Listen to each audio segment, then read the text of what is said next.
বিভাগীয় সাংগঠনিক সম্পাদক উপদেষ্টা ওয়ারেস আলী মামুন,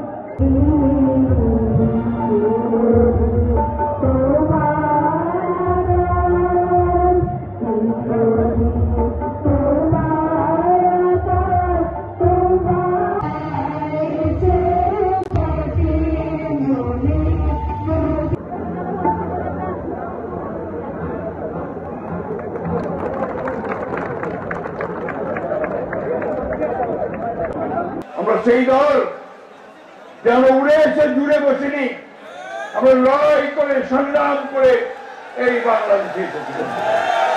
আমাদের যে নেতা জিয়াউর রহমান আমাদের এই দেশকে স্বাধীন করেছেন বন্ধুগণ, ওইটা আমাদের গর্ব।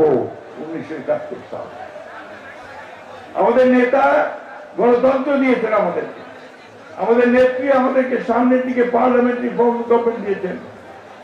আর আমাদের নেতা যাকে পরিকল্পিতভাবে ষড়যন্ত্র করে শারীরিক মানসিকভাবে নির্যাতিত করে 111 নিয়ে এসে তাকে নির্বাসিত করেছিল, সেই নেতা আবার সেই গণতন্ত্রের স্বপ্ন দিকে লড়াই করে আপনারা আজকে এখানে উপস্থিত আছেন।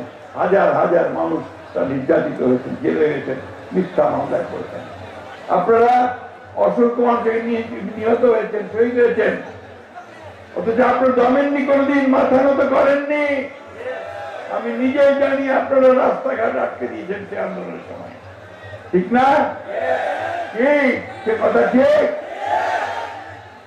সেই দলের সদস্য আপনারা, ছাত্র দল, যুব দল, স্বেচ্ছাসেবক দল, মহিলা দল, শ্রমিক দল, ওলেমা দল, অন্যান্য সমস্ত দল বিএনপির সঙ্গে একজোট হয়ে আপনার লড়াই লড়েছেন, ঠিক না?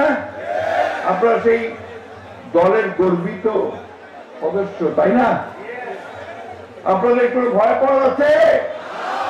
আজকে যে সুযোগ এসছে যে একটি নির্বাচনের মধ্য দিয়ে আবার রাষ্ট্র পরিচালনার দায়িত্ব পাওয়ার, আমাদের নেতা তারেক রহমান সাহেবকে দেশে ফিরিয়ে এনে তাকে দায়িত্ব বুঝিয়ে দেওয়ার, সেই দায়িত্ব পালন করতে আমরা প্রস্তুত আছি।